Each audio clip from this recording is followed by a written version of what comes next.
पूर्णिमा व्रत कथा।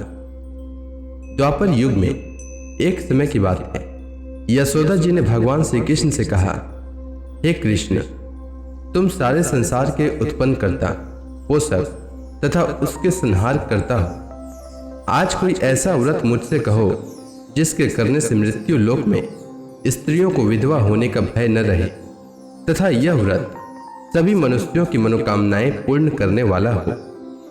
श्री कृष्ण भगवान ने कहा, हे माता, तुमने अति सुंदर प्रश्न किया है। मैं तुमसे ऐसे ही व्रत को सविस्तार कहता हूँ। सौभाग्य की प्राप्ति के लिए स्त्रियों को 32 पूर्णमासियों का व्रत करना चाहिए। इस व्रत को करने से स्त्रियों को सौभाग्य संपत्ति मिलती है। यह व्रत अचल सौभाग्य देने वाला एवं भगवान शिव के प्रति मनुष्य मात्र की भक्ति को बढ़ाने वाला है। यशोदा मैया ने कहा, हे कृष्ण, सर्वप्रथम इस व्रत को मृत्यु लोक में किसने किया था? इसके विषय में विस्तार पूर्वक मुझसे कहो। श्री कृष्ण भगवान ने कहा कि इस भूमंडल पर एक अत्यंत प्रसिद्ध राजा चंद्रहास से पालित अनेक प्रकार के रत्नों से परिपूर्ण कार्तिका नाम की एक नगरी थी। वहां पर धनेश्वर नाम का एक ब्राह्मण था और उसकी स्त्री अति सुशीला रूपवती थी। दोनों ही उस नगरी में बड़े प्रेम के साथ रहते थे। घर में धन धान्य आदि की कोई कमी नहीं थी।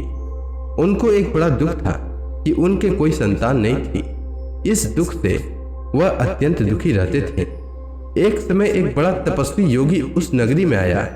वह योगी उस ब्राह्मण के घर को छोड़कर अन्य सब घरों से भिक्षा लेकर भोजन किया करता था।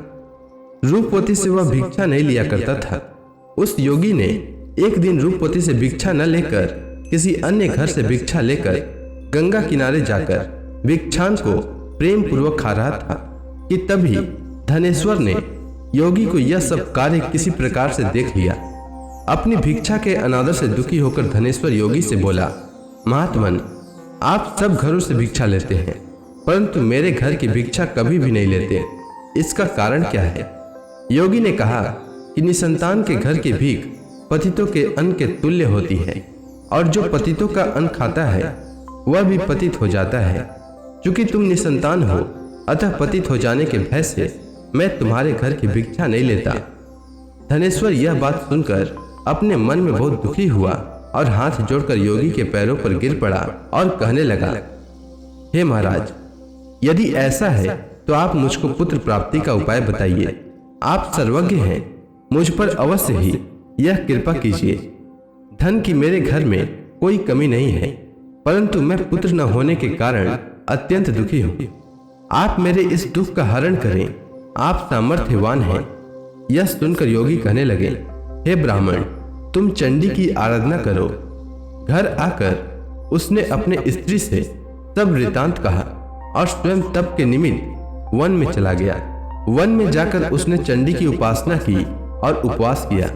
चंडी ने 16वें दिन उसको स्वप्न में दर्शन दिया और कहा, हे धनेश्वर, जा तेरे पुत्र होगा परंतु वह 16 वर्ष की आयु में ही मृत्यु को प्राप्त हो जाएगा। यदि तुम दोनों स्त्री पुरुष 32 पूर्णमासियों का व्रत विधि पूर्वक करोगे तो वह दीर्घायु होगा। जितनी तुम्हारी सामर्थ्य हो आटे के दिए बनाकर शिव जी का पूजन करना, परंतु पूर्णमासी को 32 हो जाना चाहिए। प्रातः काल होने पर इस स्थान के समीप ही तुम्हें एक आम का वृक्ष दिखाई देगा। उस पर तुम चढ़कर एक फल तोड़कर शीघ्र अपने घर चले जाना। अपनी स्त्री से सब वृतांत कहना। ऋतु स्नान के पश्चात वह स्वच्छ होकर श्री शंकर जी का ध्यान करके उस फल को खा लेगी। तब शंकर भगवान की कृपा से उसको गर्भ हो जाएगा। जब वह ब्राह्मण प्रातः काल उठा तो उसने उस स्थान के पास ही एक आम का वृक्ष देखा जिस पर एक अत्यंत सुंदर आम का फल लगा हुआ था। उस ब्राह्मण ने उस आम के वृक्ष पर चढ़कर उस फल को तोड़ने का प्रयत्न किया परंतु वृक्ष पर कई बार प्रयत्न करने पर भी वह चढ़ नहीं पाया। तब तो उस ब्राह्मण को बहुत चिंता हुई और विघ्न विनाशक गणेश जी की वंदना करने लगा। हे दयानिधि, अपने भक्तों के विघ्नों को नाश करके उनके मंगल कार्य को करने वाले, दुष्टों का नाश करने वाले, रिद्धि सिद्धि के देने वाले, आप मुझ पर कृपा करके इतना बल दें कि मैं अपने मनोरथ को पूर्ण कर सकूं। इस प्रकार गणेश जी की प्रार्थना करने पर उनकी कृपा से धनेश्वर वृक्ष पर चढ़ गया और उसने एक अति सुंदर आम का फल देखा। उसने विचार किया कि जो वरदान से फल मिला था वह यह है और कोई फल दिखाई नहीं देता।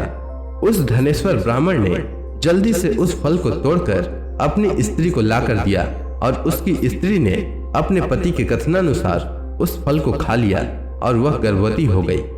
देवी जी की असीम कृपा से उसे एक अत्यंत सुंदर पुत्र उत्पन्न हुआ, जिसका नाम उन्होंने देवी दास रखा। माता पिता के हर्ष और शोक के साथ वह बालक शुक्ल पक्ष के चंद्रमा की भांति अपने पिता के घर में बढ़ने लगा। भवानी की कृपा से वह बालक बहुत सुंदर, सुशील और विद्या पढ़ने में बहुत ही निपुण हो गया। दुर्गा जी की आज्ञा अनुसार उसकी माता ने 32 पूर्णमासी का व्रत रखना प्रारंभ कर दिया था, जिससे उसका पुत्र बड़ी आयु वाला हो जाए। 16वां वर्ष लगते ही देवी दास के माता पिता को बड़ी चिंता हो गई कि कहीं उनके पुत्र की इस वर्ष मृत्यु न हो जाए। इसीलिए उन्होंने अपने मन में विचार किया कि यदि यह दुर्घटना उनके सामने हो गई तो वे कैसे सहन कर सकेंगे। इसलिए उन्होंने देवी दास के मामा को बुलाया और कहा कि हमारी इच्छा है कि देवी दास 1 वर्ष तक काशी में जाकर विद्या अध्ययन करे और उसको अकेला भी न छोड़ा जाए। इसीलिए साथ में तुम चले जाओ और 1 वर्ष के पश्चात इसको वापस लेकर लौटना। इसके बाद सब प्रबंध करके उसके माता पिता ने काशी जाने के लिए देवी दास को एक घोड़े पर बैठाकर उसके मामा को उसके साथ कर दिया। किंतु यह बात उसके मामा या किसी और से नहीं कही।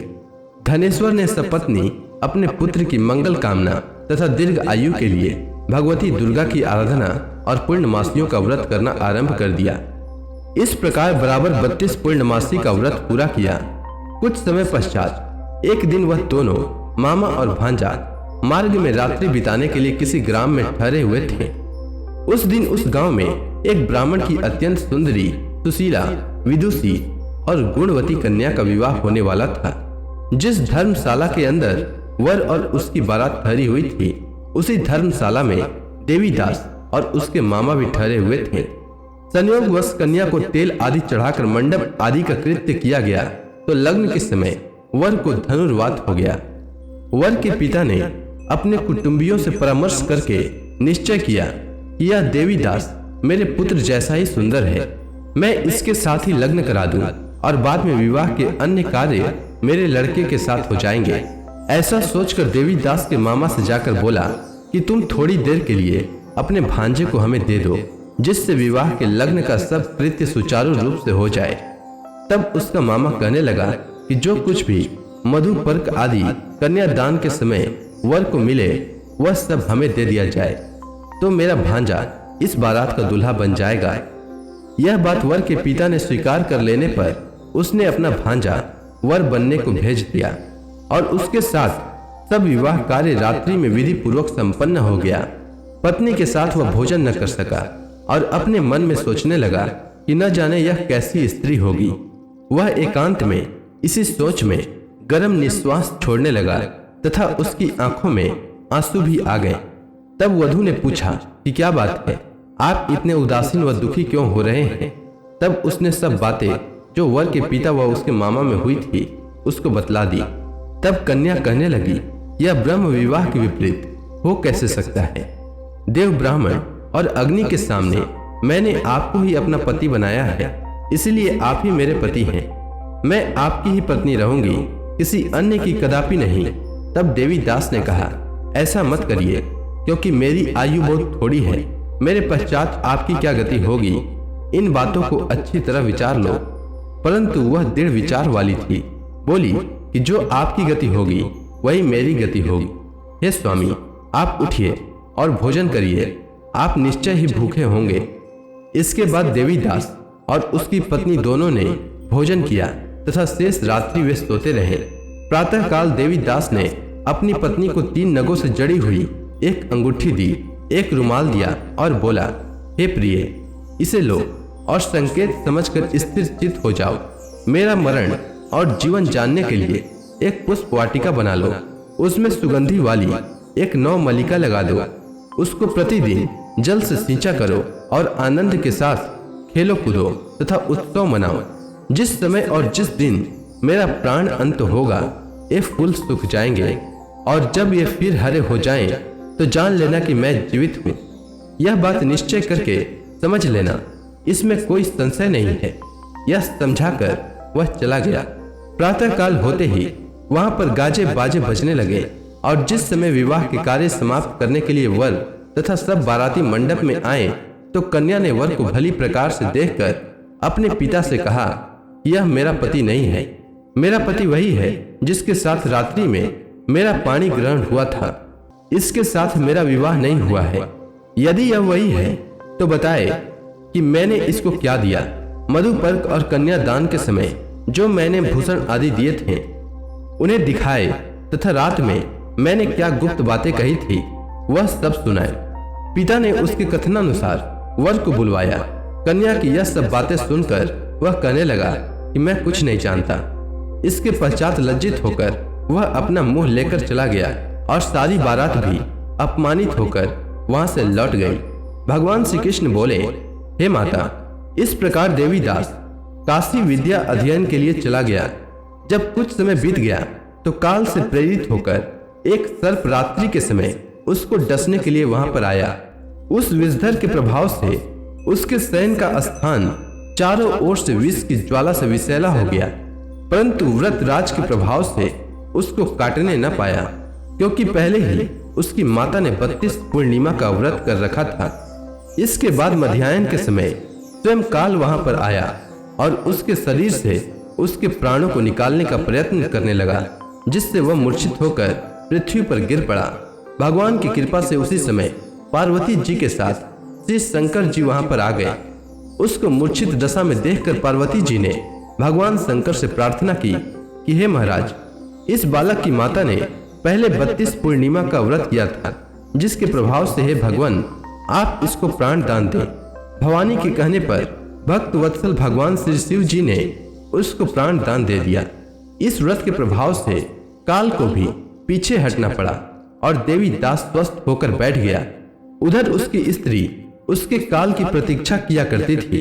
जब उसने देखा कि उस पुष्प वाटिका में पत्र पुष्प कुछ भी नहीं रहे, तो उसको अत्यंत आश्चर्य हुआ, और जब वह वैसे ही हरी भरी हो गई तो वह जान गई कि वह जीवित हो गए।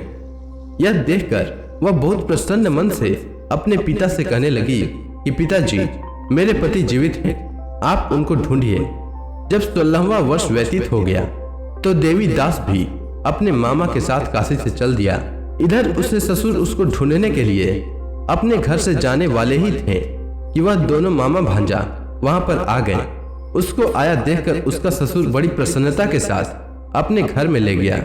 उस समय नगर के निवासी भी वहां इकट्ठे हो गए और सबने निश्चय किया कि अवश्य ही इसी बालक के साथ इस कन्या का विवाह हुआ था। उस बालक को जब कन्या ने देखा तो पहचान लिया और कहा कि यह तो वही है जो संकेत करके गया था। तदुपरांत सभी कहने लगे कि भला हुआ जो यह आ गया, और सब नगरवासियों ने आनंद मनाया। कुछ दिन बाद देवीदास अपनी पत्नी और मामा के साथ अपने ससुर के घर से बहुत सा उपहार आदि लेकर अपने घर के लिए प्रस्थान किया। जब वह अपने गांव के निकट आ गया तो कई लोगों ने उसको देखकर उसके माता पिता को पहले ही जाकर खबर दे दी कि तुम्हारा पुत्र देवीदास अपनी पत्नी और मामा के सहित आ रहा है। ऐसा समाचार सुनकर पहले तो उन्हें विश्वास ही नहीं हुआ, किंतु जब और लोगों ने भी आकर उनकी बात का समर्थन किया तो उनको बड़ा आश्चर्य हुआ। लेकिन थोड़ी देर में देवीदास ने आकर अपने माता पिता के चरणों में अपना सिर रखकर प्रणाम किया, और उसकी पत्नी ने अपने सास ससुर के चरणों को स्पर्श किया तो माता पिता ने अपने पुत्र और पुत्र वधू को अपने हृदय से लगा लिया, और दोनों की आंखों में प्रेम आंसू बह चले। अपने पुत्र और पुत्र वधू के आने की खुशी में धनेश्वर ने बड़ा भारी उत्सव किया और ब्राह्मणों को भी बहुत सी दान दक्षिणा देकर प्रसन्न किया। श्री कृष्ण जी कहने लगे कि इस प्रकार धनेश्वर 32 पूर्णिमाओं के व्रत के प्रभाव से पुत्रवान हो गया। जो भी स्त्रियां इस व्रत को करती हैं वे जन्म जन्मांतर में वैधव्य का दुख नहीं भोगती और सदैव सौभाग्यवती रहती है। यह मेरा वचन है। इसमें कोई संदेह नहीं मानना। यह व्रत पुत्र पौत्रों को देने वाला तथा संपूर्ण मनोकामनाओं को पूर्ण करने वाला है। 32 पूर्णिमाओं के व्रत करने से व्रती की सब इच्छाएं भगवान शिव जी की कृपा से पूर्ण हो जाती है, इसमें कोई भी संदेह नहीं है।